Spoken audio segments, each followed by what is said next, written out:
चलिए, तो आज का हमारा टॉपिक है क्रिया एवं इसके भेद। इसके पहले हम लोगों ने संज्ञा, सर्वनाम और विशेषण, ये 3 टॉपिक हमने कर लिए।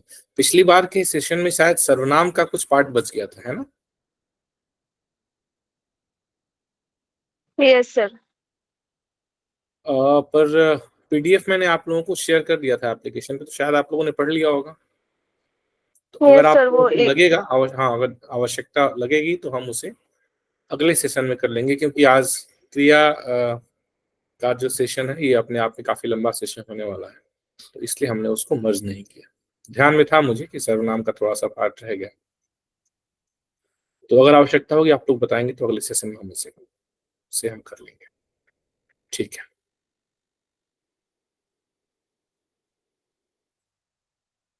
तो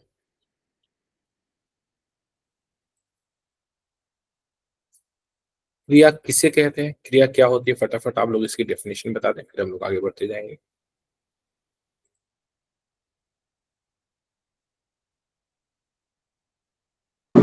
जिन शब्दों से किसी कार्य के होने का बोध हो उनको क्रिया कहते हैं। तो ऐसे शब्द या शब्दों के समूह जिनसे किसी कार्य के करने या होने का बोध होता है, तो ये एक तो ऐसी परिभाषा है जो हम निरंतर पढ़ते आए हैं और इसे हम सब जानते हैं। संज्ञा, सर्वनाम, विशेषण, मैंने पहले भी बताया था कि संज्ञा, सर्वनाम, विशेषण और क्रिया, ये चारों जो हैं ये विकारी शब्द होते हैं। क्रिया विशेषण संबंधवाचक, संयोजक और विस्मयादि बोधक, ये चारों कैसे होते हैं? अविकारी होते हैं। विकारी अविकारी में क्या फर्क होता है? विकारी शब्द जो है ऐसे शब्द होते हैं जो लिंग, वचन और काल के अनुसार उनमें परिवर्तन आ जाता है, और अविकारी शब्द ऐसे होते हैं जिनमें लिंग, वचन और काल का के परिवर्तन का कोई प्रभाव नहीं पड़ता। क्रिया के मूल रूप को धातु कहते हैं। धातु के अंत में ना जुड़ता है तो उससे क्रिया की हम पहचान कर पाते हैं। जैसे गा के अंत में ना जुड़ा तो गाना, गाना क्रिया हो गया। इसी प्रकार से हंस के अंत में ना जुड़ा तो हंसना, हंसना क्रिया हो गया। खा के अंत में ना जुड़ा तो खाना क्रिया हो गया। आप लोग को स्क्रीन दिख रहा है? Yes sir. मेरी आवाज क्लियर आ रही है? Yes sir. ठीक।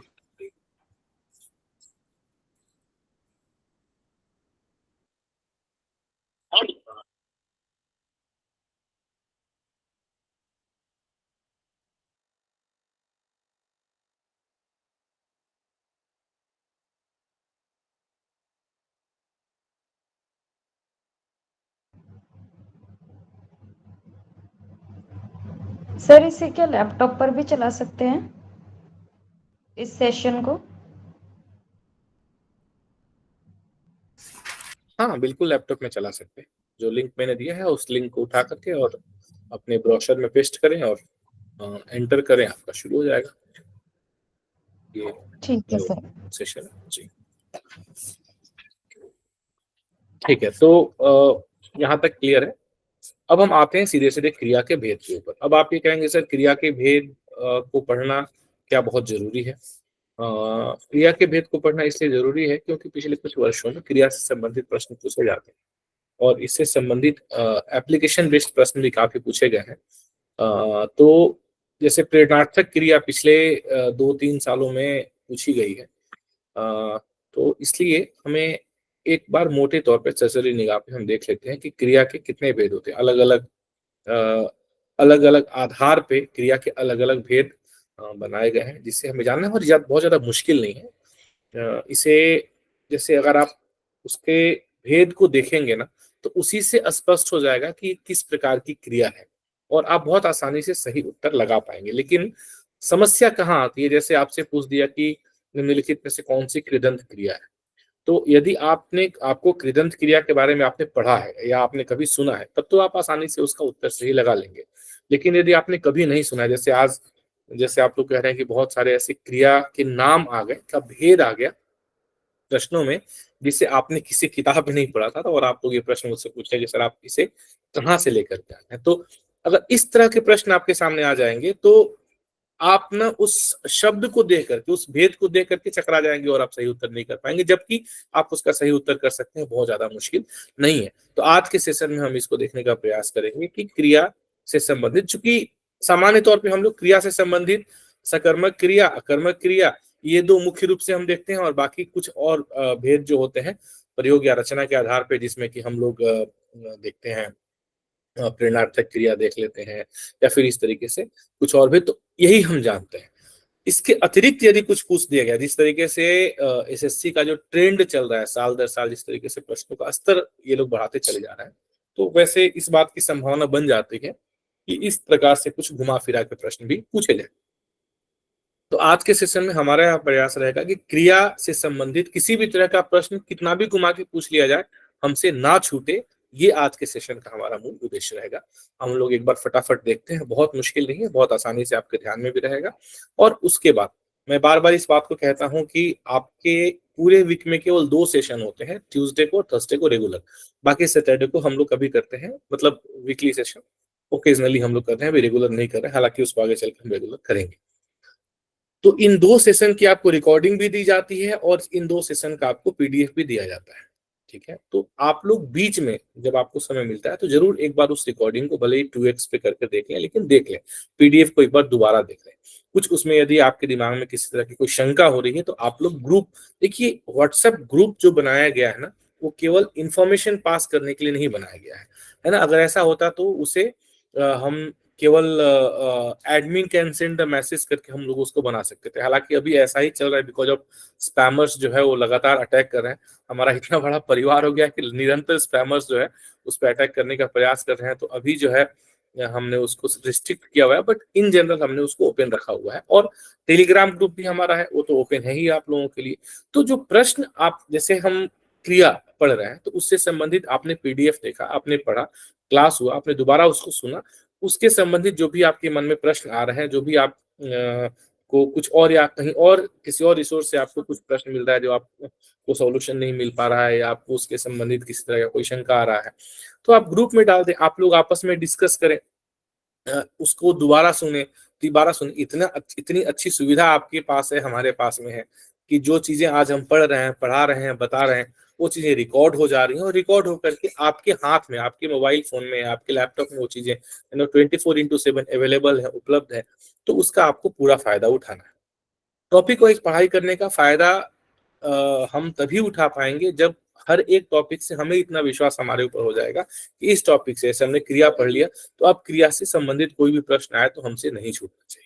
और यदि क्रिया पढ़ने के बाद भी आपको कोई ऐसा प्रश्न कहीं मिल जाता है क्रिया से संबंधित, जो आपको लगता है कि नहीं क्लास में डिस्कस नहीं हुआ है और ये अलग से प्रश्न है जो रह गया है, तो आप उसको ग्रुप में चैट में डाल करके और बाकी लोगों से भी पूछें, खुद भी यदि आपके पास उसके बारे में कोई जानकारी है तो आप साझा करें। तो इस तरीके से ये जो सामूहिक स्तर पे हम प्रयास करेंगे, तभी जो है हम लोग एक एक टॉपिक को समग्रता से कंप्लीट करते हुए हम लोग आगे बढ़ेंगे। मेरा प्रयास है कि इस महीने यानी कि जून के महीने के खत्म होते होते, मतलब अगले महीने के खत्म होते होते, हम लोग पूरा सिलेबस खत्म करके जुलाई फर्स्ट वीक से हम लोग रिवीजन शुरू कर रहे हैं।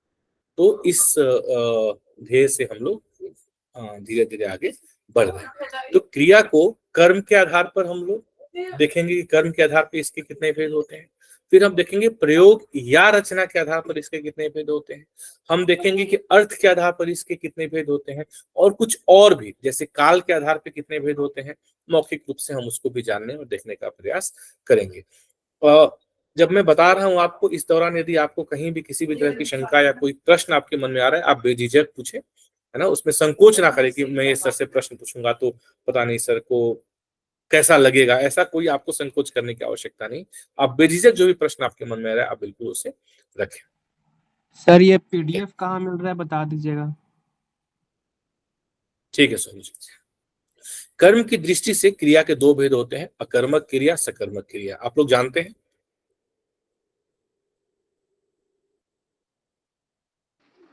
जी सर, जी सर, जी सर। ना देर लगा रहे हैं आप लोग बताने में। ठीक है, क्या होती है अकर्मक क्रिया और क्या होती है सकर्मक क्रिया? सर, जब किसी क्रिया का जो प्रभाव है यदि कर्म पर पड़े तो उसे सकर्मक कहते हैं, और जब किसी क्रिया का प्रभाव जो है अगर कर्ता पर पड़े तो उसे हम अकर्मक कहते हैं। बहुत बढ़िया। यदि क्रिया का प्रभाव कर्म पर पड़े, क्रिया का प्रभाव कर्म पर पड़े तो उसे हम लोग सकर्मक कहते हैं, और क्रिया का प्रभाव घूम के कर्ता पर पड़ जाए तो उसे हम लोग सकर्मक कहते हैं। ठीक है, बहुत अच्छी बात है। तो सॉरी, हाँ, अकर्मक कहते हैं, मतलब क्रिया का प्रभाव घूम करके कर्ता पर पड़े, घूम करके कर्ता पर पड़े तो इसे हम लोग क्या कहेंगे, अकर्मक कहेंगे। और यदि क्रिया का प्रभाव कर्म पर पड़े तो हम इसे सकर्मक कहेंगे। बिल्कुल ठीक है, नाम से ही, शब्द से ही स्पष्ट है, सकर्मक, अकर्मक, बिना कर्म का अकर्मक, कर्म के साथ सकर्मक। तो ठीक है, अकर्मक क्रिया, जिस क्रिया का फल कर्म पर नहीं कर्ता पर पड़ता है, अकर्मक क्रिया कहलाती है। बहुत अच्छी बात है। उदाहरण, हंसना, रोना, सोना, आना, जाना, दौड़ना, भागना। तो ये ऐसी क्रियाएं हैं, अगर हम इनको वाक्य में इनका प्रयोग करेंगे, ठीक है, तो हम देखेंगे कि अगर हम कहते हैं कि सोनू हंसता है, हमने क्या बोला, सोनू हंसता है, दीपक दौड़ता है। अगर हमने कहा दीपक मैदान में दौड़ता है, परंतु यहाँ पर दौड़ने का जो सीधा प्रभाव है वह कहाँ जा रहा है, दौड़ने का, कौन दौड़ रहा है, दीपक दौड़ रहा है, तो दौड़ने का सीधा प्रभाव दीपक के ऊपर जा रहा है। हाँ, दीपक के ऊपर, कर्ता के ऊपर जा रहा है। तो ऐसी क्रियाओं के लिए कर्म गौण होता है। हमने सीधा बोल दिया सोहन दौड़ता है तो स्पष्ट हो गया, दौड़ता है तो कहाँ दौड़ रहा होगा, या तो सड़क पे दौड़ रहा होगा या मैदान में दौड़ रहा होगा। तो सोहन दौड़ता है बोलने से अपने आप में यह वाक्य पूर्ण हो जाता है। लेकिन ये जो अकर्मक क्रिया है इसके भी अलग अलग भेद होते हैं।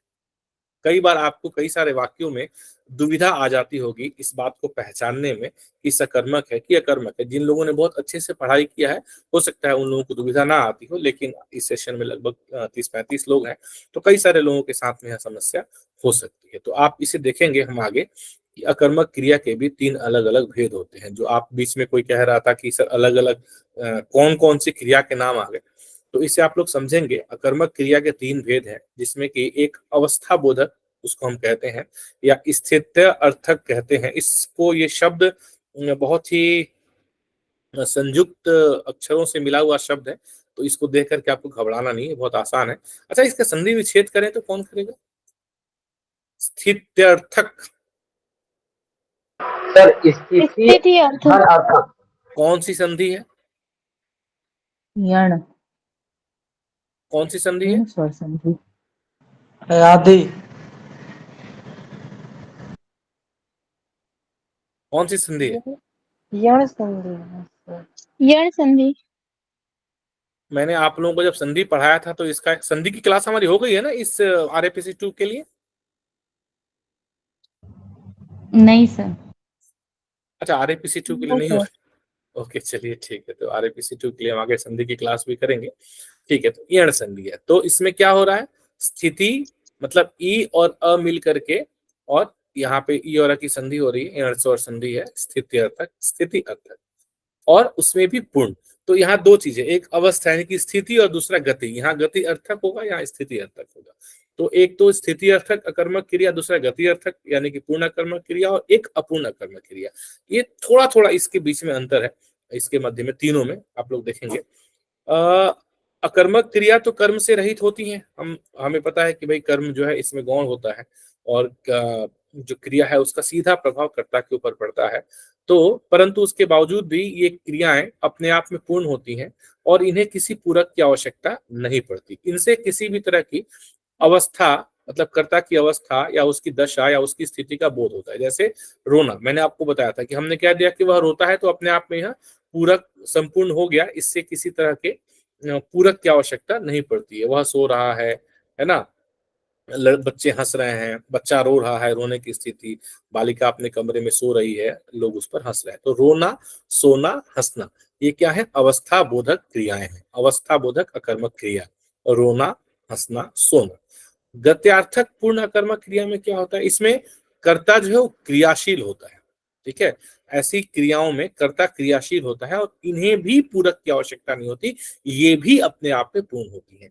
अवस्था बोधक में भी पूरक की आवश्यकता नहीं होती, अपने आप में पूर्ण है, सोना, हंसना, रोना, और ये भी अपने आप में पूर्ण है, इन्हें भी पूरक की आवश्यकता नहीं है, परंतु यहाँ पे कर्ता गतिशील होता है, क्रियाशील होता है। जैसे दौड़ना, दौड़ना, तो दौड़ना अपने आप में पूर्ण है, लेकिन यहाँ पे क्या है, इसे भी पूरक की कोई आवश्यकता नहीं है। यदि हमने बोला कि वे लोग दौड़ रहे हैं, तो अपने आप में ये पूरा का पूरा अर्थ लेकर के आता है, लेकिन चूंकि यहाँ पे कर्ता गतिशील है, क्रियाशील है, इसलिए इसे हम लोग क्या बोलेंगे, गत्यर्थक, यानी कि गत्यर्थक अकर्मक क्रिया ये हो जाएगी।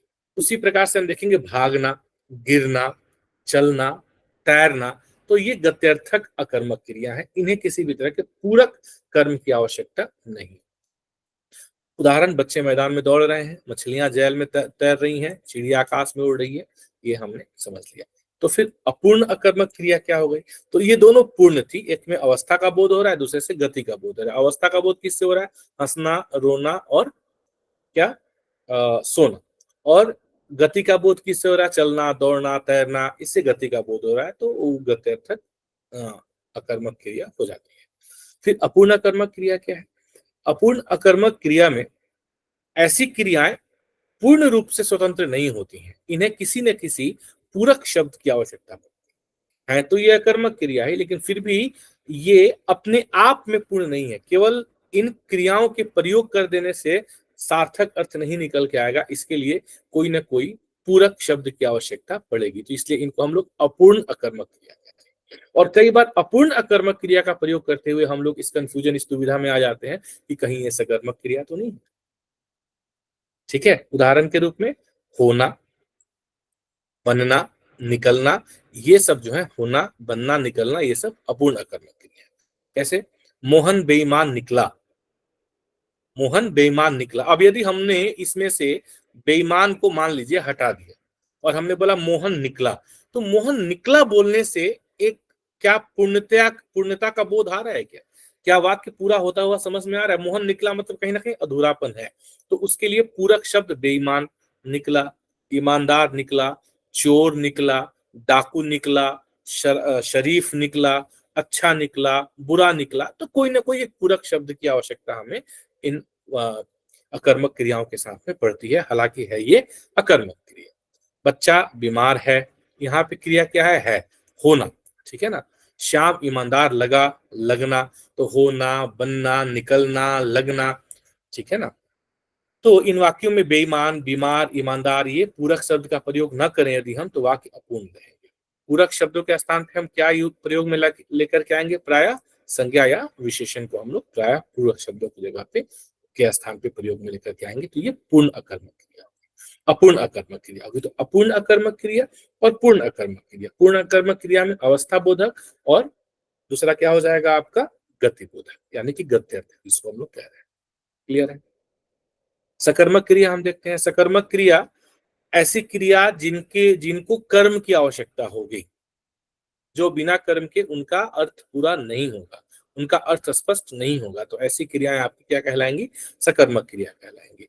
जैसे पढ़ना, लिखना, खाना, पीना, खेलना, है ना। यदि हम पढ़ना बोलेंगे तो कुछ ना कुछ पढ़ने की बात होगी, कोई ना कोई किताब पढ़े, कोई नोट्स पढ़े, अखबार पढ़े, कुछ ना कुछ पढ़ने, बोर्ड पढ़े, साइन बोर्ड पढ़े, है ना, कुछ ना कुछ पढ़ने की बात होगी। तो वहां पे पढ़ने का जो प्रभाव है वो किसी न किसी कर्म के ऊपर आएगा, ऐसे लिखना, खाना, पीना, खेलना।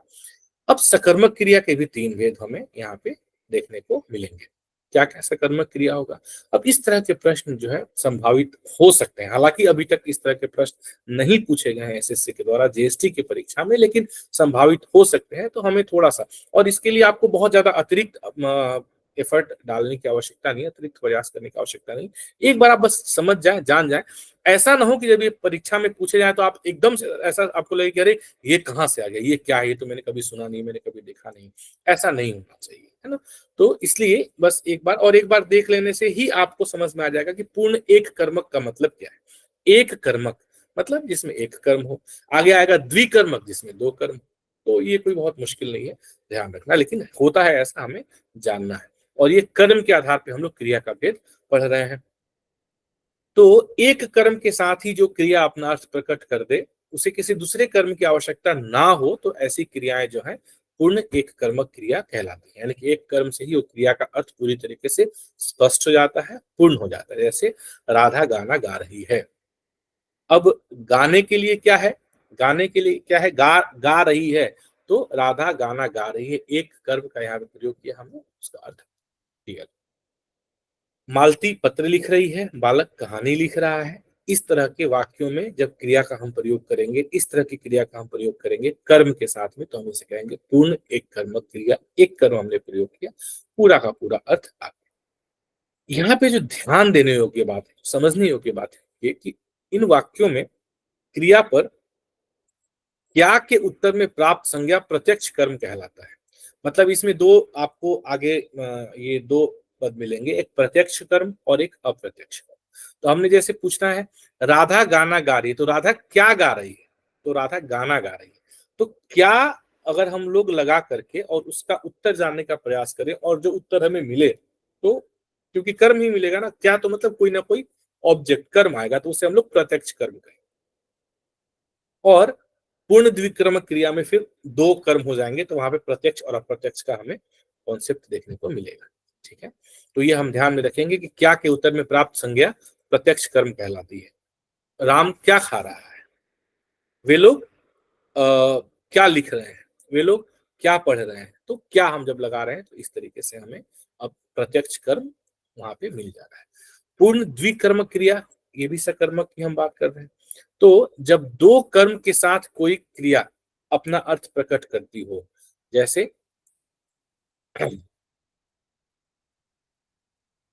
जैसे श्याम ने मोहन को पत्र लिखा, श्याम ने मोहन को पत्र लिखा, तो इसमें आपकी क्रिया क्या है, लिखा क्रिया है। अब क्रिया लिखा जो है, यह दो कर्म यहाँ पर ले रही है, एक तो पत्र आपका कर्म आ रहा है, और दूसरा क्या आ रहा है, मोहन आपका कर्म आ रहा है। तो यहाँ पे दो कर्म आ रहा है। मैंने उमेश को किताब दी, तो यहाँ पे दी, देना जो है क्रिया है, धातु है, और यहाँ पे किताब दी जा रही है और उमेश को दी जा रही है। तो यहाँ पे दो देखेंगे कि यहाँ पे प्रश्न बन रहा है, एक तो कि मैंने उमेश को क्या दिया और मैंने किसको किताब दिया। तो मैंने उमेश को क्या दिया और मैंने किसको किताब दिया।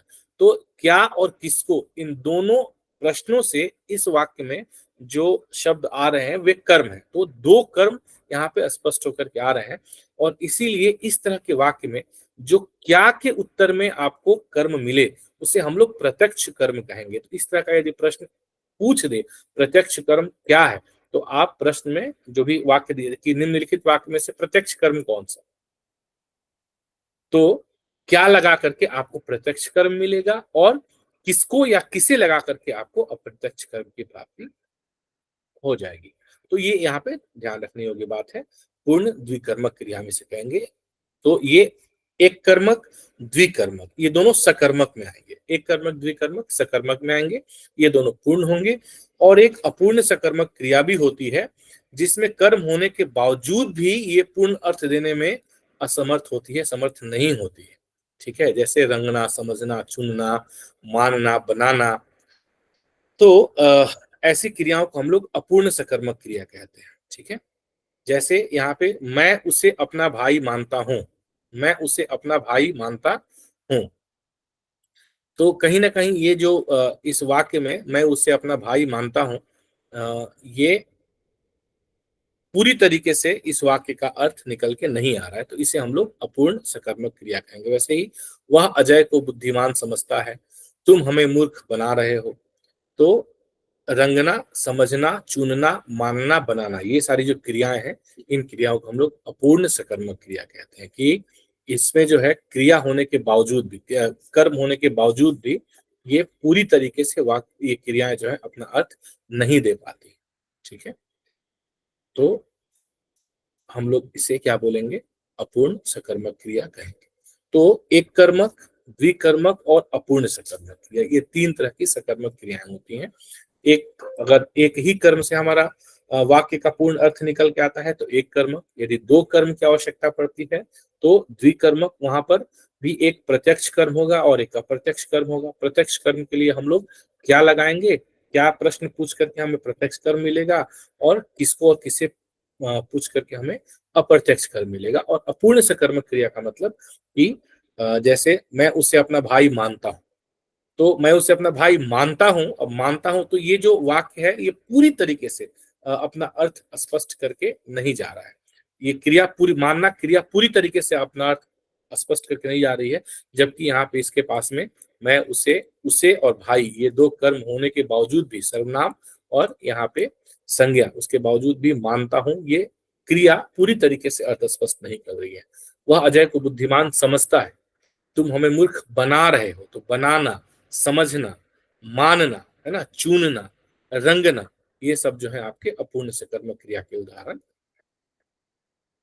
तो ये हमारा पहला हो गया कि कर्मों के आधार पे क्रिया के भेद, सकर्मक, अकर्मक, सकर्मक के 3, अकर्मक के 3। एक बार मोटे तौर पे आप लोग जब दोबारा भी इसे पढ़ लेंगे तो आपके ध्यान में ये बात रह जाएगी कि भाई अकर्मक क्रिया के 3 भेद हो गए और सकर्मक क्रिया के 3 भेद हो गए। अकर्मक क्रिया में अवस्था बोधक हो गया, गति बोधक हो गया और एक अपूर्ण हो गया। यहाँ पर भी एक कर्मक, द्विकर्मक और अपूर्ण।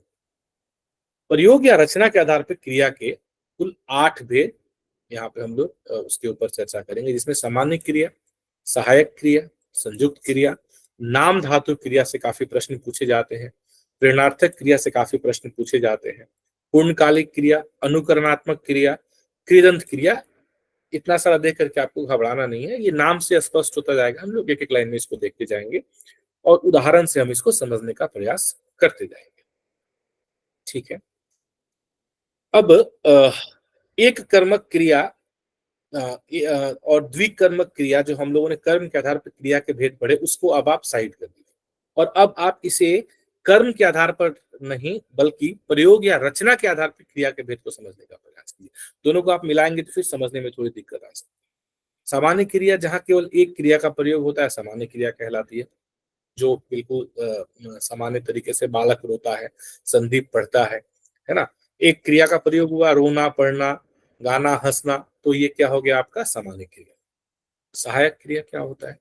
जहां पे किसी मूल क्रिया को पूर्ण रूप प्रदान करने के लिए एक सहायक क्रिया की आवश्यकता जहां पर होती है, तो उसे हम लोग सहायक, जिसे हम लोग ऑक्सिलरी वर्ब हिंदी अंग्रेजी में कहते हैं, तो उसको आप लोग समझ जाएंगे। वो सहायक क्रिया, मोहन खाना खाता है सहायक क्रिया हो गई। राधा खेलने जाती थी, तो ये आपके सहायक क्रिया के रूप में प्रयोग। संयुक्त क्रिया क्या है? अब ऐसी क्रिया ऐसी क्रियाएं जो दो क्रियाओं के योग से निर्मित होकर एक ही क्रिया का काम करे, संयुक्त क्रिया का है। दो क्रियाएं मिले और एक ही क्रिया का काम, जैसे रोहित महाभारत पढ़ने लगा। इसमें कौन कौन से शब्द क्रिया है जो दो मिलकर के एक ही क्रिया का काम कर रहे हैं?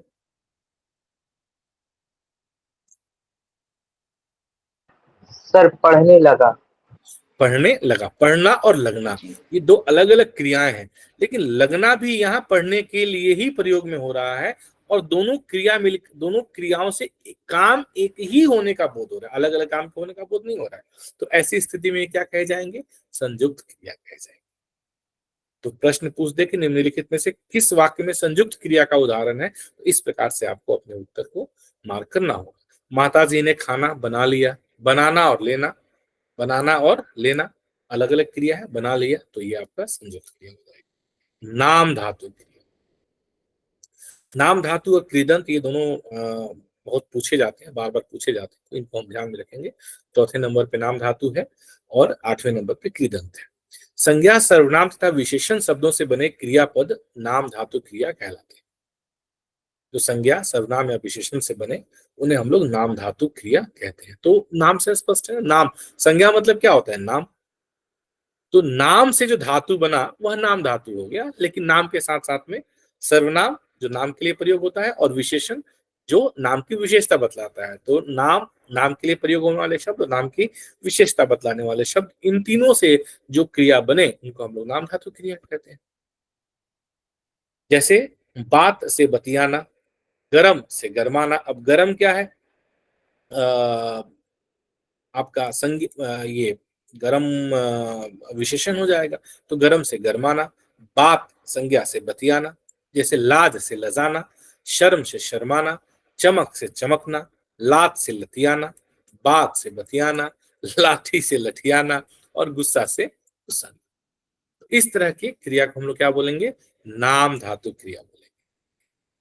ठीक है, बहुत पूछे जाते हैं नाम धातु क्रिया से संबंधित प्रश्न, तो इसको आप लोग ध्यान रखेंगे कि ऐसी क्रिया जो संज्ञा, सर्वनाम या विशेषण शब्दों से बनती है, इसे हम लोग नाम धातु क्रिया कहते हैं। प्रेरणार्थक क्रिया क्या होती है? कई बार पूछा गया है एसएससी के द्वारा। तो जहां पर कर्ता काम को स्वयं नहीं करके किसी से करवाता है, तो प्रेरणार्थक क्रिया को समझना, पकड़ना, या मतलब ये कर पाना कि वाकई में कौन सी क्रिया प्रेरणार्थक क्रिया है, ये बहुत ज्यादा मुश्किल नहीं है। जहां पर भी पढ़ने की जगह पढ़वाना हो गया, लिखने की जगह लिखवाना हो गया, धोने की जगह धुलवाना हो गया, है ना, तो इस तरह के जब इस तरह से क्रिया जब प्रयोग में लाई जाएगी तो इसे हम लोग प्रेरणार्थक क्रिया कहें। पूर्णकालिक क्रिया, पूर्णकालिक क्रिया में क्रिया से पहले, है ना, क्रिया से पहले यदि कोई दूसरी क्रिया प्रयुक्त हुई हो, क्रिया से पहले, ये थोड़ा सा टाइपिंग एरर है, क्रिया से पहले कोई दूसरी क्रिया प्रयुक्त हुई हो तो इसे हम लोग पूर्वकालिक क्रिया कहते हैं। मतलब एक क्रिया जो मुख्य क्रिया है उससे पहले कोई दूसरी क्रिया प्रयोग पहले से हुई हो, वह पूर्वकालिक क्रिया है। वह खेल कर घर आ गया, घर आना मुख्य क्रिया है, खेल कर, तो उससे पहले खेलना। बच्चा सोकर उठ गया, तो इस तरह की क्रिया को हम लोग पूर्वकालिक क्रिया कहेंगे। अनुकरणात्मक, यहां तक स्पष्ट है? कहीं कोई समस्या तो नहीं आ रही है समझने में? कोई प्रश्न तो नहीं है किसी का? नहीं सर। एकदम वन वे कम्युनिकेशन चल रहा है, बीच में आप लोग यस सर नो सर बोलते रहिए। बिल्कुल बिल्कुल समझ में अच्छी तरह ऐसे बिल्कुल, अच्छा ऐसे लग रहा बिल्कुल है कुछ कुछ आप लोग ऐसे, इसीलिए। हाँ, ऐसे फूल वगैरह भेजते रहिए तो हमको लगा कि आप लोग हैं, नहीं तो ठीक है, चलिए। हाँ, ये सब गूगल ने दे दिया है ना, फूल भेजते रहिए झूठ मूठ का, मतलब झूठ मूठ का मतलब वर्चुअल फूल। ठीक है, तो आगे हम लोग बढ़ते हैं। अनुकरणात्मक क्रिया, तो जैसे कि शब्द से स्पष्ट है, नाम से, कि अनुकरण, जिस क्रिया से अनुकरण का बोध होता है। अनुकरण का मतलब क्या होता है? अनुकरण मतलब अनुसरण, फॉलो करना, है ना, तो इसे हम लोग क्या कहेंगे? अनुकरणात्मक क्रिया कहते हैं। तो इसको पहचानना बहुत आसान है, लेकिन बहुत बहुत महत्वपूर्ण प्रश्न है, बहुत महत्वपूर्ण क्रिया है ना। कई बार ये पूछ दिया था, कई बार पूछा गया है। हालांकि जीएसटी के एग्जाम में अगर मैं देखूं तो पिछले 2-3-4 सालों के प्रश्न पत्र में तो नहीं है, लेकिन बाकी अन्य प्रतियोगी परीक्षाओं में पूछा जाता है। एसएससी के द्वारा जो अन्य प्रतियोगी परीक्षाएं ली जाती हैं उनमें जहां पे भी हिंदी का सिलेबस होता है वहां पे पूछा जाता है। तो इसलिए इसे ध्यान रखना जरूरी है, क्योंकि एकदम से अब यहाँ पे देखिए इसकी परिभाषा, कि किसी वास्तविक या कल्पित ध्वनि के अनुकरण से जिन क्रियाओं का निर्माण होता है उसे हम लोग अनुकरणात्मक क्रिया कहते हैं। ध्वनि के अनुकरण से, कोई वास्तविक हो या काल्पनिक। अब वास्तविक का काल्पनिक का मतलब क्या हुआ? जैसे भिन भिनाना, मक्खी भिन भिन आती है, तो भिन भिनाना अगर पूछे कौन सी क्रिया है, ये सकर्मक है या कर्मक है? कौन सी क्रिया है भिन भिनाना? सकर्मक का कर्मक में क्या होगा?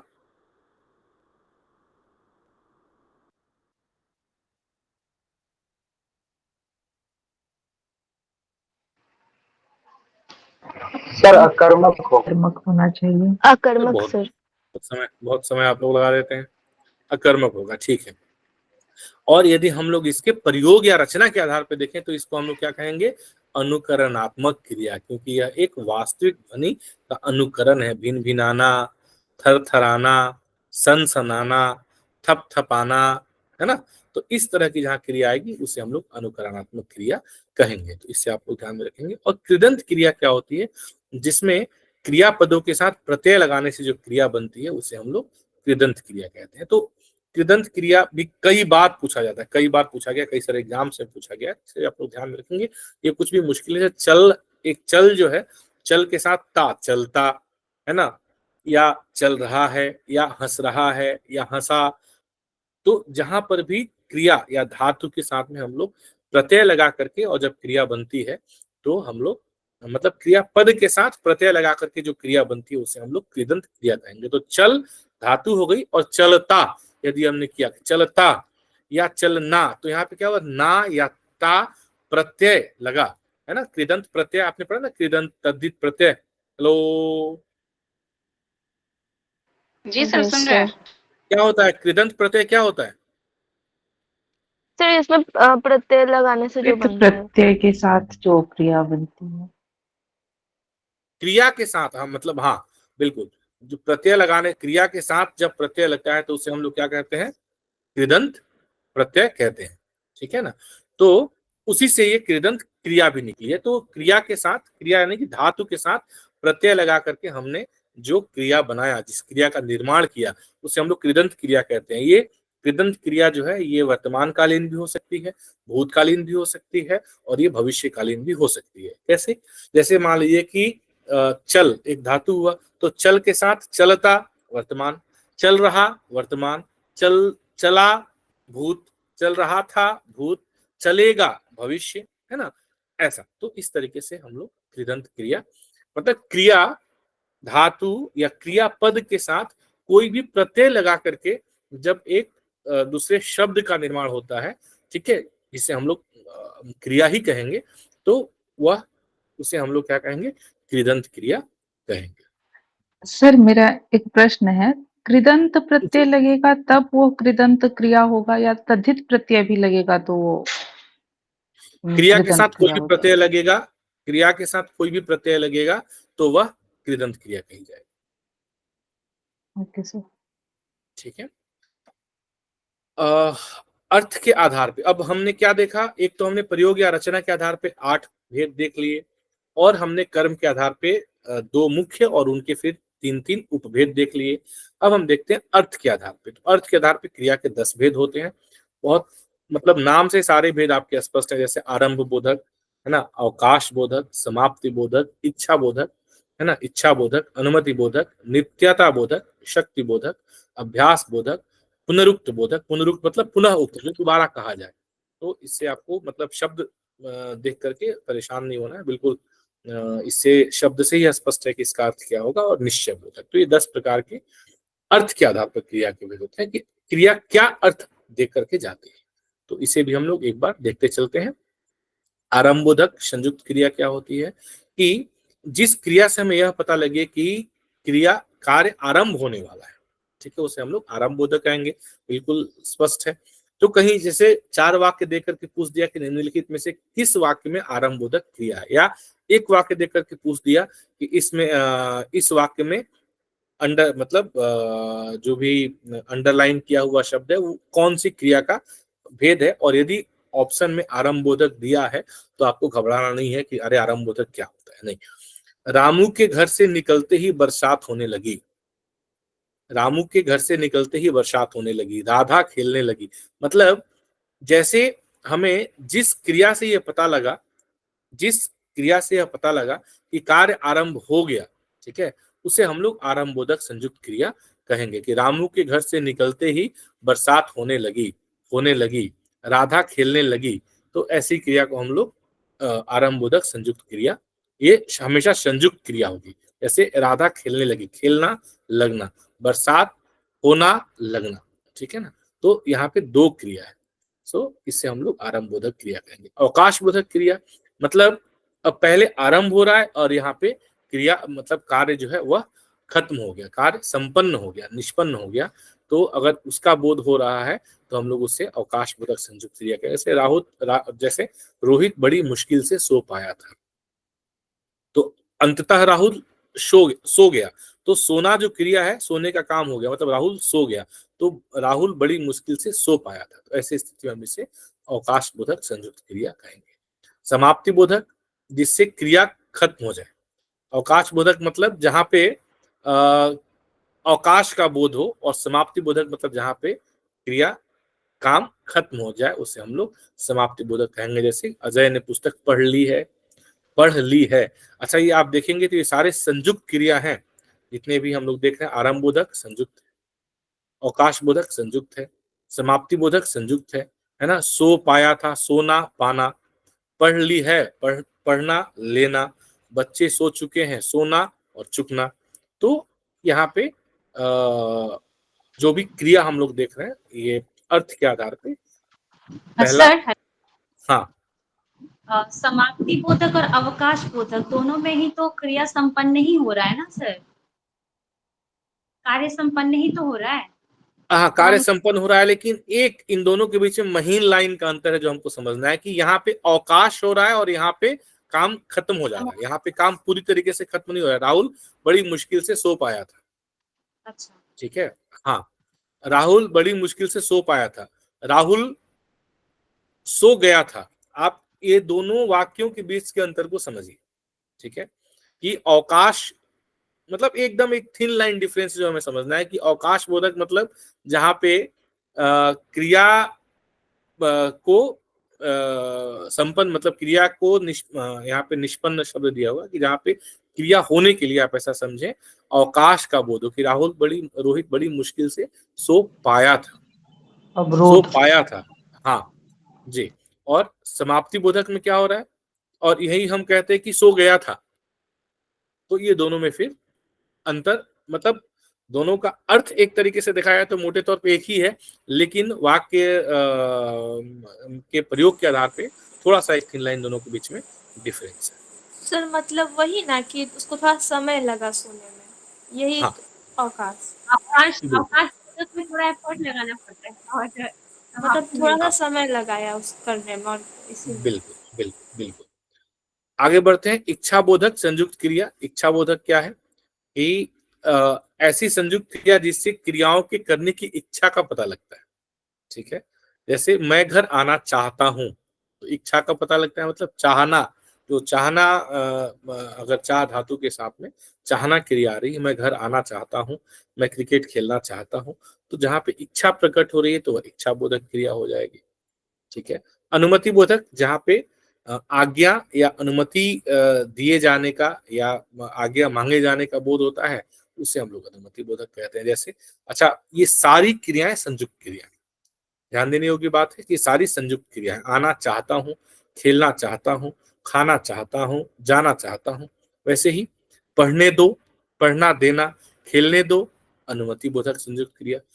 नित्यता बोधक मतलब कि जिससे ये पता चले कि क्रिया सतत, नित्यता मतलब क्रिया चल रही है, जैसे रेलगाड़ी चल रही है, नदी बह रही है, इसे हम लोग नित्यता बोधक संयुक्त क्रिया कहेंगे। शक्ति बोधक जहां से क्रिया ऐसा पता लगे कि क्रिया कुछ शक्ति दिखा रही है, क्रिया जो काम हो रहा है उससे कुछ शक्ति दिखाने का भाव हो रहा है, शक्ति दिखाने का बोध हो रहा है, तो उसे हम लोग शक्ति बोधक संयुक्त क्रिया कहेंगे।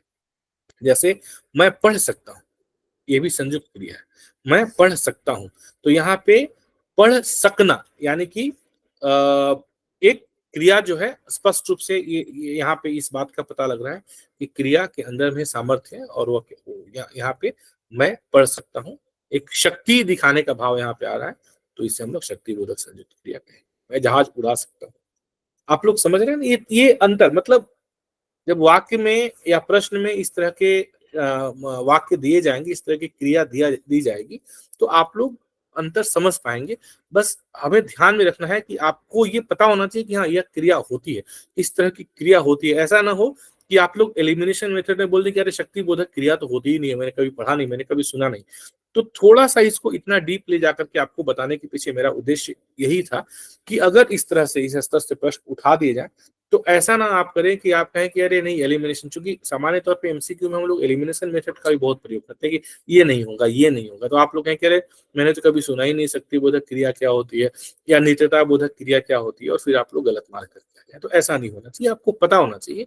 बाकी आप वाक्य प्रयोग को देख करके समझ जाएंगे कि अवकाश बोधक है कि समाप्ति बोधक है, वो पता लग जाएगा आपको। अभ्यास बोधक संयुक्त क्रिया, जहां ऐसी संयुक्त क्रिया जिससे क्रिया के अभ्यास का पता चले, उससे हम लोग अभ्यास बोधक कहेंगे। तुम हमेशा पढ़ा करते हो, तो हमेशा पढ़ा करते हो, निरंतर अभ्यास। नितेश डायरी लिखा करता है, लगातार लिख रहा है, तो इसे हम लोग अभ्यास बोधक संयुक्त क्रिया कहेंगे। पुनरुक्त बोधक मतलब जो एक ही क्रिया को दो बार हमने प्रयोग किया, मतलब दो समान ध्वनि वाले क्रिया के जुड़ने का पता चला, तो उसे हम लोग पुनरुक्त बोधक कहते हैं। जैसे खेलना, कूदना, दौड़ना, भागना, है ना, आना जाना, है ना, उनका तो आना जाना लगा रहता है, वह खेला कूदा रहता है, वह दौड़ता भागता रहता है। तो इस तरीके से हम लोग ऐसी क्रिया को पुनरुक्त संयुक्त बोधक क्रिया कहेंगे। और आखिरकार में निश्चय बोधक संयुक्त क्रिया, जिससे ये पता लगे कि व्यवहार की निश्चितता का पता लगे, ठीक है। तो अब यहाँ पर भी शक्ति बोधक और निश्चय बोधक में यदि आप लोगों को जो 3 लाइन डिफरेंस जो हम अवकाश बोधक और समाप्ति बोधक में देख रहे हैं, तो यहाँ पर भी वो चीज थोड़ा सा, लेकिन एक जगह पे शक्ति का बोध हो रहा है, क्रिया की शक्ति का पता लग रहा है, दूसरी जगह पे यह पता लग रहा है कि क्रिया के व्यवहार की निश्चितता, उसका बोध हो रहा है तो उसे हम लोग निश्चय बोधक संयुक्त क्रिया कहेंगे। जैसे प्रदीप बीच में ही बोल उठा, मैं मार दूंगा, मतलब उसने एक निश्चय लिया कि मैं मार दूंगा, तो इस तरह से निश्चय बोधक संयुक्त क्रिया होती है। तो ये 10 प्रकार है।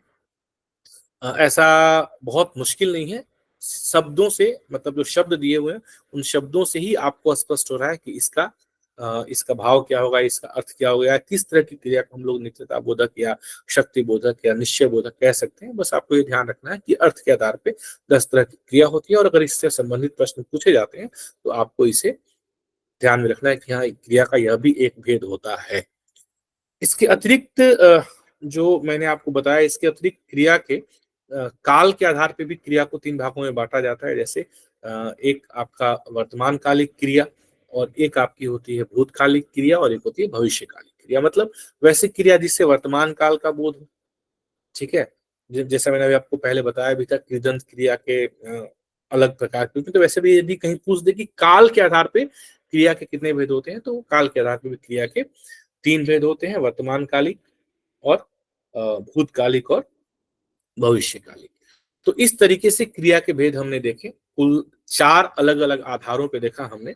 कर्म के आधार पे देखा, अर्थ के आधार पे देखा, प्रयोग या रचना के आधार पे देखा, और हमने काल के आधार पे देखा। तो क्रिया के इतने सारे भेद हमने देखे, इसे हमें ध्यान में रखना है। इससे संबंधित आपने बहुत सारे प्रश्न किए, कुछ हो सकता है कि 2, 4, 5, 7 प्रश्नों में त्रुटि हो, जैसा कि आप लोग बता रहे हैं, जिसमें कि आपको टाइप करना था, वो मॉक टेस्ट क्रिएशन में शायद गलत सेट उन लोगों ने कंपाइल किया होगा, एक आध गलत सेट आ गया होगा इसकी वजह से। अदरवाइज बाकी प्रश्न जो थे, बहुत सारे प्रश्न तो मैंने खुद देखे थे, तो बाकी सारे प्रश्न अच्छे थे, मैंने देखा था। और कई सारे प्रश्न आपको अजीब से इसलिए लग रहे होंगे क्योंकि आपने बहुत सारी क्रिया के भेद आज पहली बार देखा होगा, इसलिए आपको थोड़े अजीब से लग रहे होंगे। तो जो प्रश्न आपके मॉक टेस्ट में थे, उनमें से कुछ प्रश्न और कुछ और प्रश्न हम लोग फटाफट जो है, अभी आपकी स्क्रीन पे प्रश्न आते जाएंगे और हम लोग एक बार उसका आंसर करते चलते हैं, ताकि एक कंप्लीट रिवीजन, आपने एक 80 क्वेश्चंस कर लिए और आपने पूरा पढ़ लिया, तो एक बार हम लोग 25-30 प्रश्न, ज्यादा नहीं है, 30 या 40 होंगे मैक्स टू मैक्स, तो उसको हम लोग करते जाते हैं। तो आपने अभी जो पढ़ा उसके आधार पे अब जो है पुनरुक्त बोधक या अभ्यास बोधक या शक्ति बोधक या द्विकालिक या एक कालिक, है ना, अपूर्ण, ये सब का आपको एक तरीके से ये सब आप समझ गए कि क्या होते हैं, तो अब आप शायद अच्छे तरीके से उत्तर दे पाएंगे। इस तरीके से हमारा क्रिया का जो है, हमने आज का ये सेशन समाप्त किया। आगे हम प्रश्न करेंगे।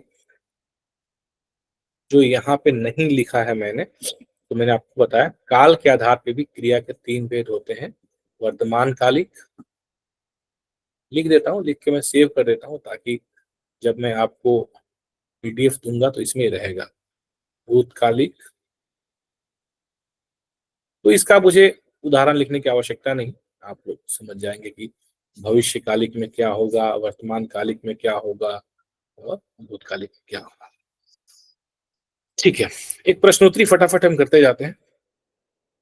आप लोग बताते जाइए, जिन क्रियाओं से आगे आदेश का बोध होता है उसे कौन सी क्रिया कहते हैं? विधि। ठीक है, प्रेरणात्मक क्रिया का उदाहरण? पर वाला सब। सर सी मोहन सोहन से पत्र लिखवाता।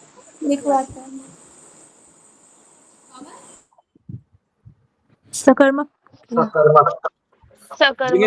जिन्हें दिखने में दिक्कत हो, अपने फोन को आप लोग ना ऐसा लैंडस्केप मोड में रख के क्लास किया करें। लैंडस्केप मोड में रख के क्लास करने से क्या रहता है कि आपको स्पष्ट दिखता है जो भी स्क्रीन पे शो किया जाता है।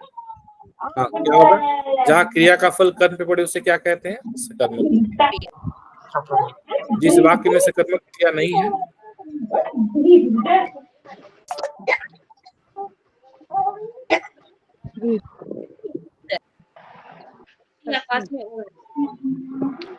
पक्षी आकाश में उड़ रहे हैं।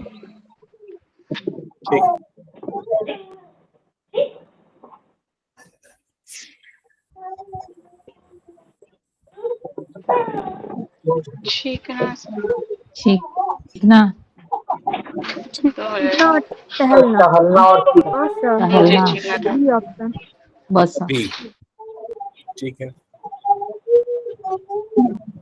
इसमें से बहुत सारे प्रश्न आपने मॉक टेस्ट के दौरान कर लिए होंगे। रोना रोना डी सुलाना। सुलाना। सुलाना।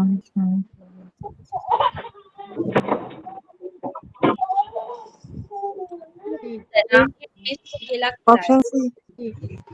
राम ने रमेश को केले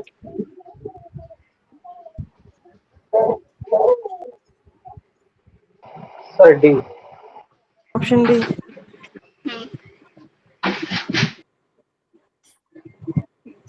देखना। नाचना। नाचना। लिखवाना सी। सर भूलना। कौन गाना गा रहा था? सर सी लिखवाना। सर वो नहीं था होगा ना।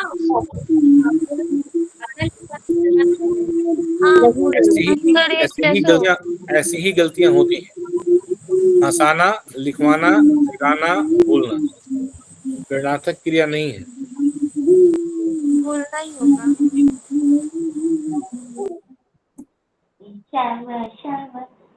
अति उत्साह में गलती नहीं करना है कि प्रेरणार्थक क्रिया है तो बहुत आसान है और गलत मार के आ गए। कई बार ऐसा होता है कि अति उत्साह में हम पक्का गलती कर देते हैं। ठीक है, ये नहीं करना है। हाँ,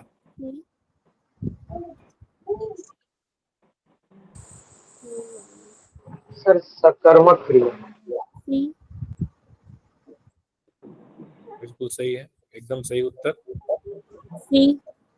सर सी। वह खाना खाकर सो खाना खाकर सो गया। हाँ,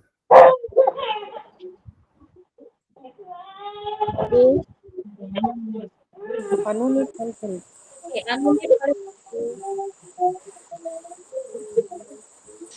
बी। अनु ने फल अनु ने खरीदे। फल खरीदे। ये कैसे होगा? देखिए पीछे कुकर में सीटी लग रही है, सब लोग खाने के लिए तैयार हो जाइए।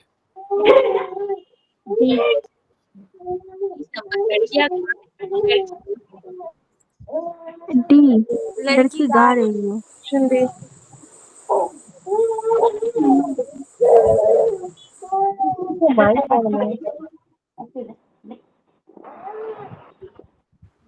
बी हाँ, बी बी।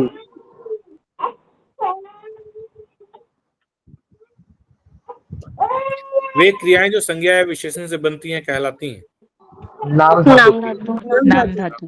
बहुत महत्व है, वेरी वेरी इंपॉर्टेंट, एकदम ध्यान रखना है। पूर्वकालिक। पूर्वकालिक। डी। डी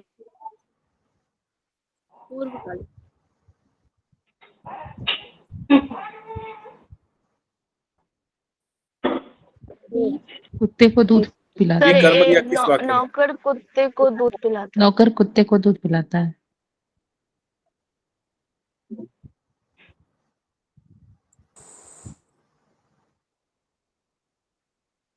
डी पढ़कर सो गया। हाँ पढ़कर सो गया। पढ़कर सो गया। डी विराज पढ़कर सो गया। किस वाक्य में कर्म क्रिया नहीं है? तुम अभी चले जाओ, माली ने पक्के पक्के आम तोड़े, वह कहाँ रहते हैं? मैं उदयपुर पहुंच गया। माली ने आम तोड़े। Sir B. बी। बी।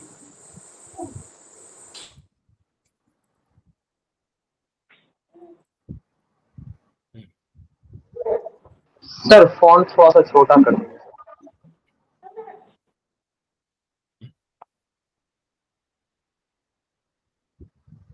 चढ़ गए। B. Question number 57 sir B. क्या होगा? फिर बी।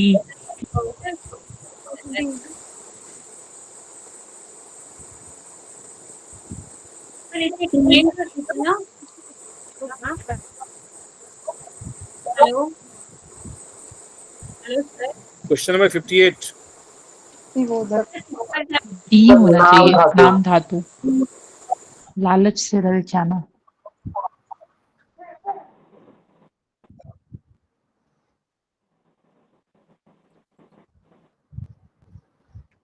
शक्ति बोधक।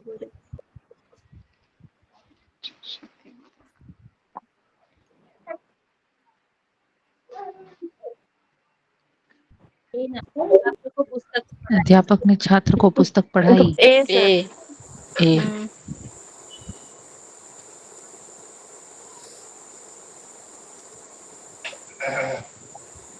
ये कुकर की तब से सीटी बज रही है, मैं समझ नहीं पा रहा हूँ। लगता है सभी लोगों के लिए डिनर तैयार हो रहा है। सर ए।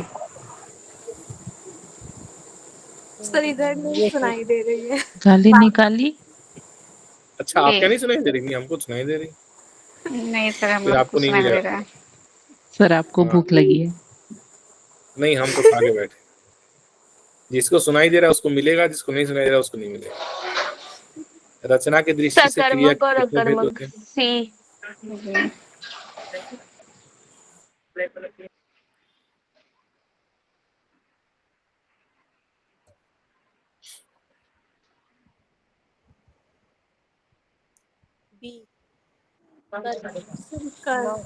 Sir B.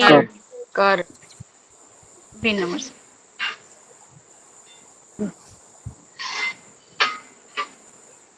डी इसका।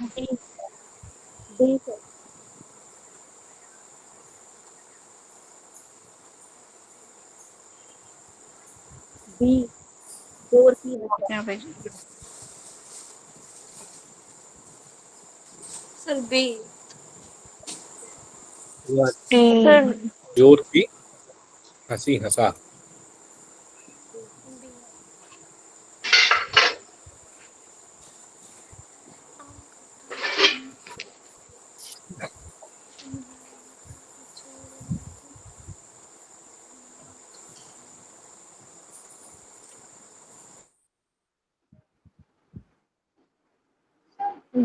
Sir D.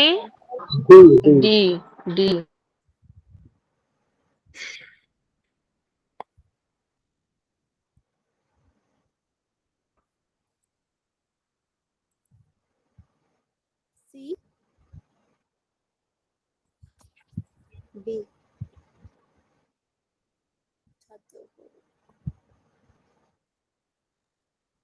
शिक्षक छात्रों को पढ़ाते हैं, ये द्विकर्मक क्रिया नहीं होगी ना, इसमें कहाँ दो कर्म?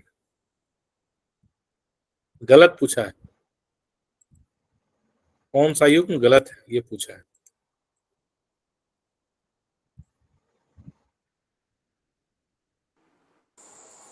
एक साथ पानी पीते हैं। Sir D. B B.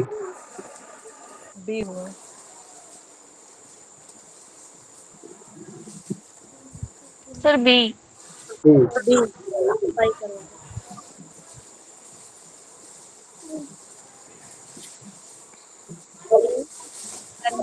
अकर्मक। अकर्मक क्रिया। अकर्मक क्रिया। अकर्मक।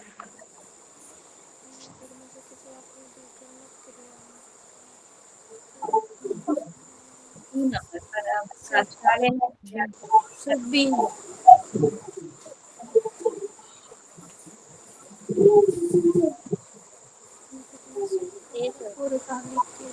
दूसरे नहाकर सर भोजन ए।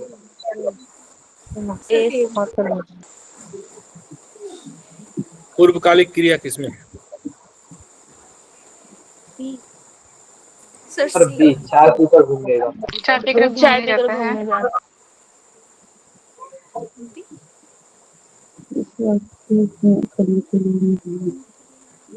बालक पतंग उड़ा रहे हैं बी।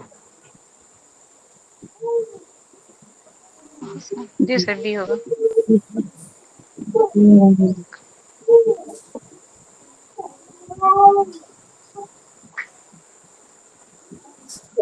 सकर्मक क्रिया नहीं है।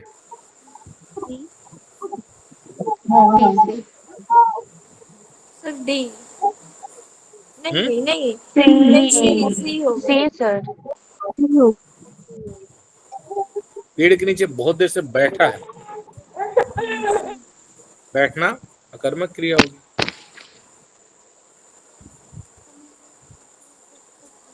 कमला ने शांति का सर, पुस्तक इस वाक्य में क्रिया क्या है? कर्मक।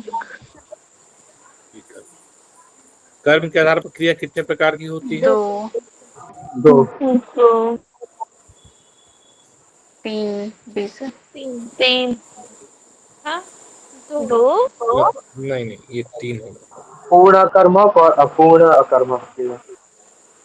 हाँ, पूर्ण कर्मक अपूर्ण कर्मक भी बोल सकते हैं, उसके हिसाब से 2 है, लेकिन हमने 3 देखा है। पूर्ण अकर्मक में भी हमने 2 अवस्था बोधक और गति बोधक देखा है, तो उसके हिसाब से 3 हो जाएगा। सर एग्जाम में आएगा तो क्या अगर ये लगाएंगे? ऑप्शन आप एग्जाम में आएगा तो आप 3 लगाइएगा।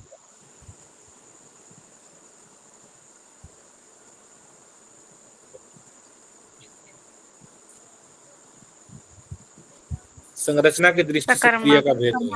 सकर्मक क्रिया। सकर्मक जो है ये। सकर्मक। हाँ,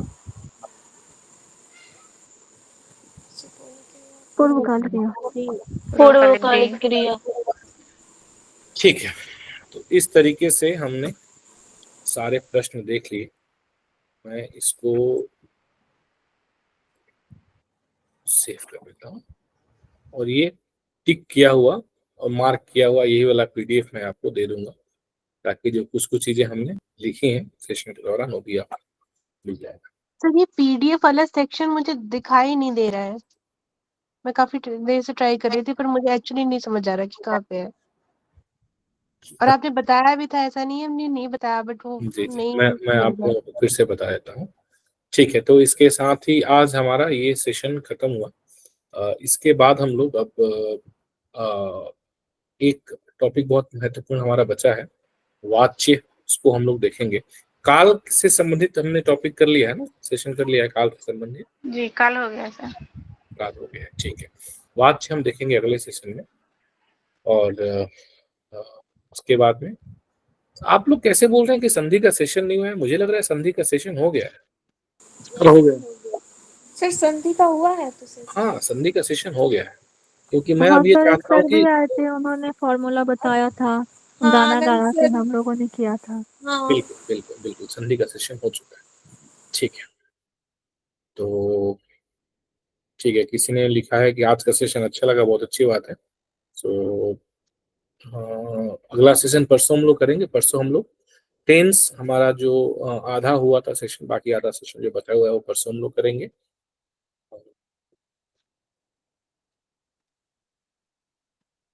इस संभवतः शनिवार को मॉर्निंग में, दिन में हम देखेंगे, ट्राई करेंगे, दिन में ही करेंगे। जो आपका संडे को मॉक टेस्ट हुआ है उसके जो ट्रांसलेशन के पैसेजेस हैं और जो अनुवाद के टॉपिक्स हैं, तो उसमें किन्हीं 2 टॉपिक के ऊपर हम चर्चा करेंगे उसके कंटेंट के साथ में। और अनुवाद हम लोग करेंगे, अनुवाद मतलब ऑन स्क्रीन अनुवाद का लाइव करके हम देखेंगे सैटरडे, इस सैटरडे। ठीक है, और किसी का कोई प्रश्न, कोई शंका, कोई दुविधा, कुछ जानना चाहते हैं? पीडीएफ कहाँ मिलेंगी मैं बता देता हूँ, 1 मिनट, आप परेशान ना हो। ठीक है, चलिए, पीडीएफ कहाँ मिलेगा मैं आपको बता देता हूँ।